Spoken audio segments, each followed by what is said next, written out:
I love it. Okay, the Cowboys, always a huge draw on Thanksgiving. But this year, I heard a turkey gobble. Don't let that get past me. This year could top them all with Patrick Mahomes and the Chiefs coming to Dallas for a Turkey Day matchup with Dak and company. We'll talk about that. Schedule release happening today, okay? It's a big day. The entire schedule will be released tonight. We'll be back with you for that 8 p.m. on ESPN2. Dan Orlovsky, Louis Riddick, Peter Schrager, Adam Schefter.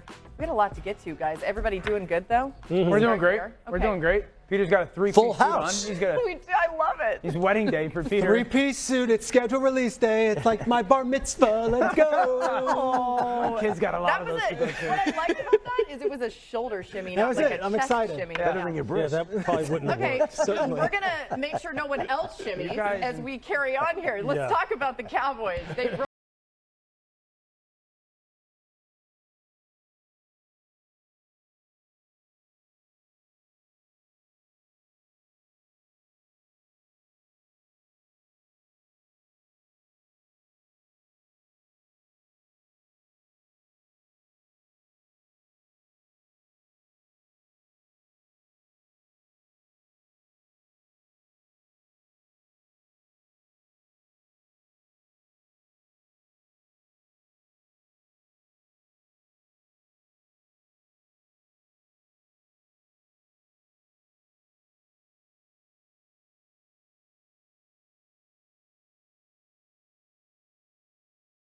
turn on the tape and you see a guy that can catch the football. You put the football anywhere in his vicinity, very strong hands, more than a 50-50 catcher.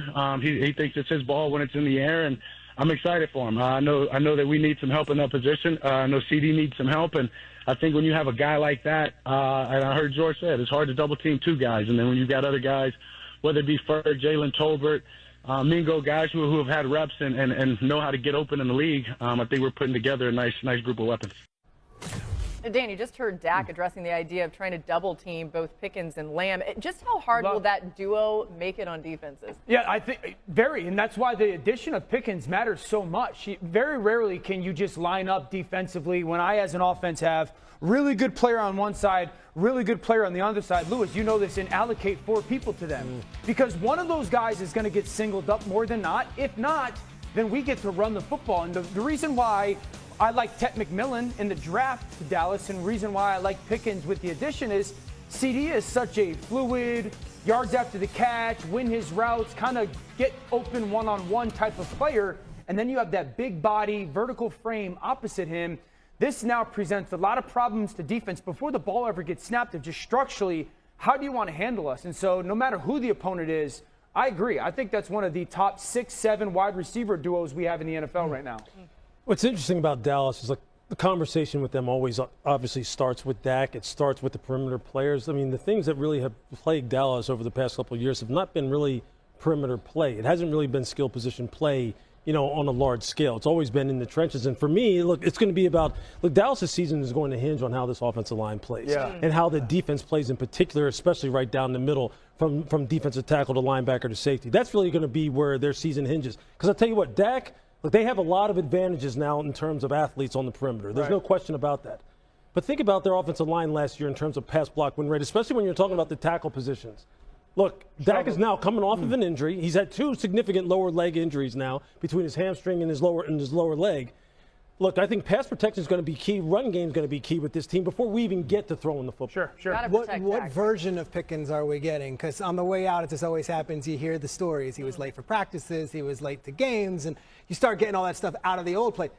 If you're not motivated in a contract year in Big D when they're telling you, and Stephen Jones is publicly saying, like, we want you, then it might not ever happen. So for me, it's the maturity of the player. CeeDee Lamb had 73 more targets than any other Cowboys receiver last year. That is the biggest gap between anyone else in the league. There are going to be balls for George Pickens. To me, it's what version of George Pickens are you getting? To me, I think you're going to get a motivated, and you're going to get a very good George Pickens from the start. And there is so much on the line for George Pickens this year. But, Lou, you touched on the run game. I know we're talking about George Pickens here, but there are 3 new running backs in Dallas. Javonte Williams, Miles Sanders, Jayden Blue.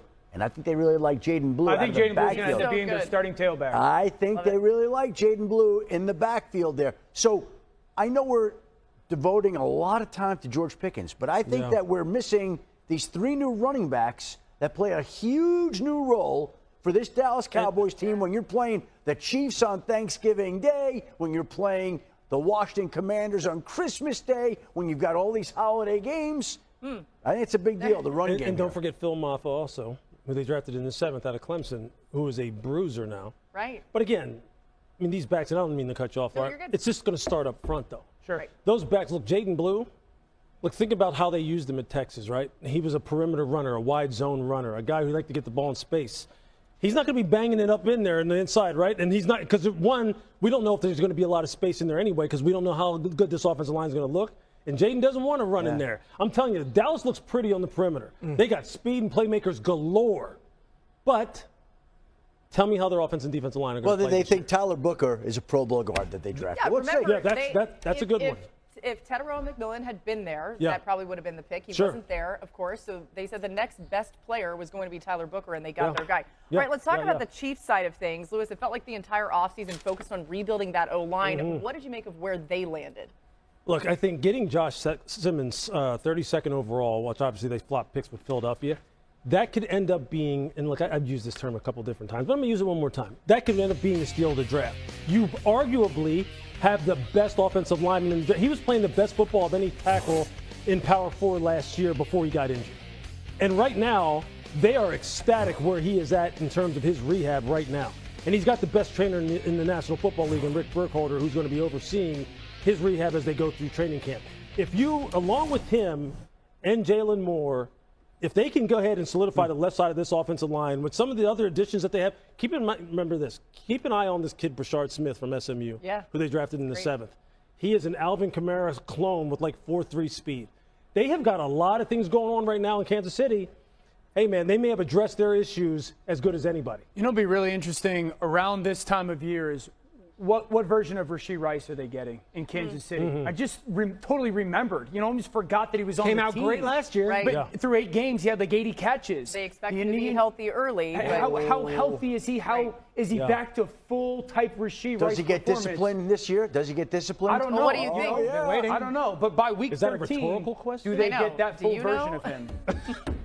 I'm going to say you don't right now, but Well, I think it's floating around out there. It's a Interesting. possibility. It's out there, As right? Stephen A would say, it's fluid, right? It's fluid. But more Fluid, yeah. than that would be the health. By week 13, the health. What kind of player is he? okay, new on NFL Live. This just crossing this hour as we get games schedule release happening. We've got the slate of Christmas Day games over on Netflix. More Cowboys on the national stage for that game against the Commanders, plus an interesting NFC North matchup between the Lions and Vikings.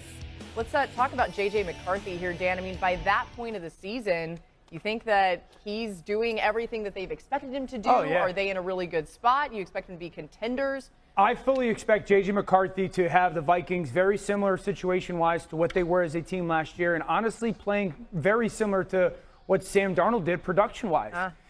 The way he plays the position, how he is so kind of foundationally built on one hitch, ball goes here, 2 hitch, ball goes there, 3 hitch, ball goes to the check down. The play action comfort that he has. We know Kevin O'Connor, their play caller is sensational. Their offensive line will be top 5 in the NFL. The receivers are top 2, top 3 in the NFL.